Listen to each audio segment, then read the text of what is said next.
जिंदगी के एंड तक तुम अपनी लाइफ के तकरीबन 10 से ज़्यादा साल सिर्फ फ़ोन की स्क्रीन को देखते हुए गुजार चुके होगे। पर प्रॉब्लम ये है, तुम्हें इन सब सालों का एक साल भी क्लियरली याद नहीं होगा।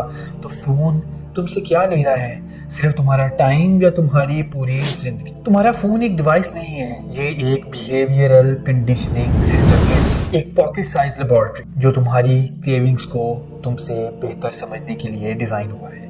और हर बार जब तुम उसे अनलॉक करते हो, तुम एक ऐसे एक्सपेरिमेंट में एंटर करते हो जो कभी ख़त्म नहीं होता। ज़्यादातर लोग सोचते हैं कि वो फ़ोन को कॉन्शियसली यूज़ कर रहे हैं, पर न्यूरो साइंस कुछ और कहती है। तकरीबन 50% फ़ोन के अनलॉक्स बिना कॉन्शियस डिसीजन के होते हैं। हाथ पहले मूव करता है, सोच बाद में आती है। थंब पहले टैप करता है, थॉट बाद में बनती है। ये हैबिट नहीं, ये कंडीशनिंग है। ये सब शुरू हुआ माइक्रो रिवार्ड से।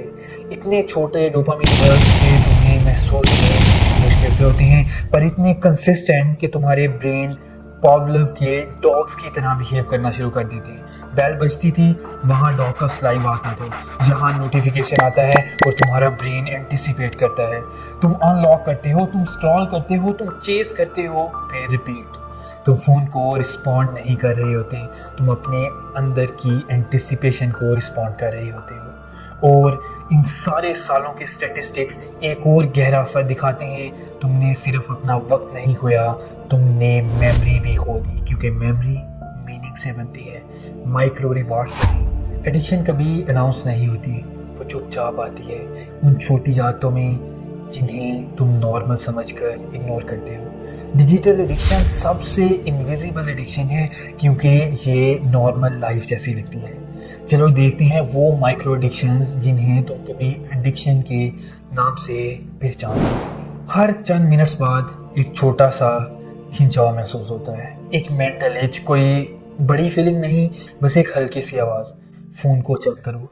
ये हैं माइक्रो क्रेविंग्स, डोपामिन के छोटे ट्रिमर्स जो सिर्फ एंटिसिपेशन से आते हैं। तुम्हारा ब्रेन नोटिफिकेशंस को क्रेव नहीं कर रहा होता, वो पॉसिबिलिटी को क्रेव कर रहा होता है। तुमने फील किया होगा, फ़ोन वाइब्रेट हुआ, तुमने चेक किया, कुछ नहीं था। ब्रेन ने सिग्नल्स हेलुसिनेट करने शुरू कर दिए हैं, क्योंकि डोपामिन ने तुम्हारी सेंसरी वायरिंग को स्टिमुलेशन एक्सपेक्ट करने के लिए रीवायर कर दिया है। इवन जब कोई सिग्नल एग्जिस्ट ही नहीं करता तो फ़ोन की तरफ चले जाते हो। एक अनकॉन्शियसली फ़ोन को ओपन करते हो और अंदर कुछ भी नहीं, बस जस्ट स्क्रॉलिंग स्टार्ट हो जाती है। अब लोग इसलिए फ्रीक्वेंटली फ़ोन को अनलॉक नहीं कर रहे होते कि कोई इंपॉर्टेंट चीज़ आई है, बल्कि इसलिए कि शायद कुछ हो सकता है। यह है प्रेडिक्टिव एंजाइटी, एक कांस्टेंट लो लेवल ट्रांजिशन जो डोपामिन के सीकिंग मोड से ड्रिवन है। तुम फोमो से नहीं डर रहे, तुम हिट मिस होने से डर रहे हो। ये वही मैकेनिज्म है जो कैसीनोज यूज करते हैं, slot machines, loot boxes, endless scroll. Phone तुम्हारे अंदर ये लूप चलाता है, predict, check, no reward, check again. तुम्हारा ब्रेन रिवार्ड का एडिक्ट नहीं रहता, वो लूप का एडिक्ट बन जाता है। तुम इसलिए एंडलेस स्क्रॉल करते हो क्योंकि तुम्हारा ब्रेन एक एक्सपेरिमेंटल एनिमल की तरह ट्रेन किया गया है। लेवल प्रेस करो, शायद कुछ मिले। डिवाइसेस सिर्फ कंटेंट नहीं दिखाती, ये तुम्हारा बिहेवियर भी शेप करती हैं। इन्फिनिट स्क्रॉल कन्वीनियंस नहीं, ये केज है, बस इसके बार्स इनविजिबल है। अब सवाल ये नहीं रहा फ़ोन मुझे अफेक्ट करता है या नहीं, असली सवाल ये है मैं किस में ट्रांसफॉर्म हो रहा हूँ जी बिकॉज ऑफ इट। चलो रीवायरिंग को और गहरा देखते हैं। पर्सनैलिटी फ्रेगमेंटेशन, तुम्हारी अटेंशन ही तुम्हारी आइडेंटिटी है। अगर तुम्हारी अटेंशन हमेशा छोटे छोटे पीसेस में कट हो रही है, 30 सेकेंड यहाँ, 10 सेकेंड्स वहाँ, रिफ्रेश, स्वाइप, टैप, स्क्रॉल, तो धीरे धीरे तुम्हारी पर्सनैलिटी भी वैसे ही हो जाती है। तुम इम्पेशेंट हो जाते हो, इम्पल्सिव हो जाते हो। कांस्टेंट नोवेलिटी से तुम्हारी साइलेंस टॉलरेट करने की कैपेसिटी कम हो जाती है। रियल लाइफ स्लो लगती है, लोग प्रिडिक्टेबल लगने लगते हैं, बुक्स लंबी लगती हैं, कॉन्वर्जेशंस हैवी लगने लगती हैं, स्टिलनेस तो एक टॉर्चर ही बन जाता है। फ़ोन तुम्हारे हर सेकंड फायरवर्क्स एक्सपेक्ट करना सिखा रहा होता है, और रियल लाइफ के पास इतने फायरवर्क्स नहीं होते।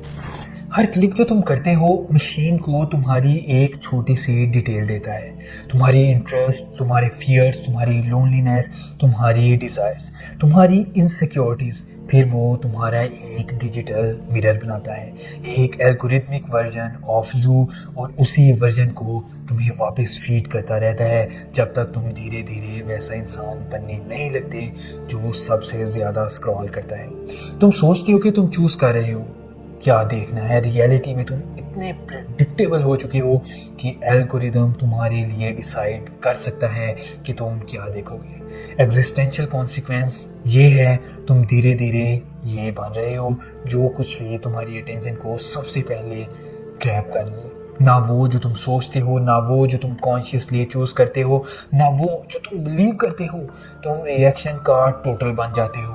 फोन तुम्हारी हैबिट्स ही नहीं, तुम्हारी इंसानियत रीराइट कर रहा है। सोल्यूशन फोन डिलीट करना नहीं है, सोल्यूशन वो सेल्फ वापस लेना है जो फीड के आने से पहले भी एग्जिस्ट करती थी। ये डिटॉक्स नहीं है, ये पनिशमेंट नहीं है, ये एंटी टेक्नोलॉजी स्टांस है। ये सिर्फ एक चीज़ है, इंटेंशन। फोन अनलॉक करने से पहले एक सवाल पूछो, मैं ये अब क्यों खोल रहा हूँ? एग्जैक्ट रीज़न क्या है?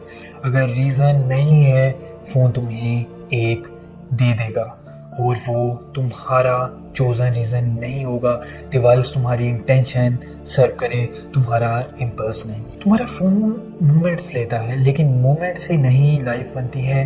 हर सेकंड जो तुम स्क्रॉल करती है वो एक सेकंड है जो कभी वापस नहीं आएगा, एक मेमोरी जो कभी बन ही नहीं पाई, एक लम्हा जो कभी तुम्हारा हो ही नहीं सकता। पर इसका उल्टा भी उतना ही सच है।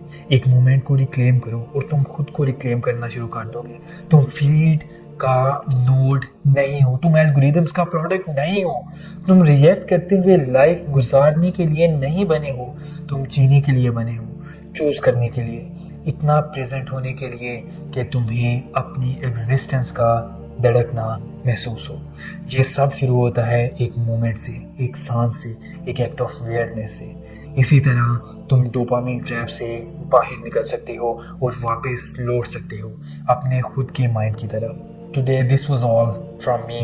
We will meet again. Welcome to Bunny Enlightens, where mind meets the experiment. Thanks for watching. I hope you will share and subscribe channel.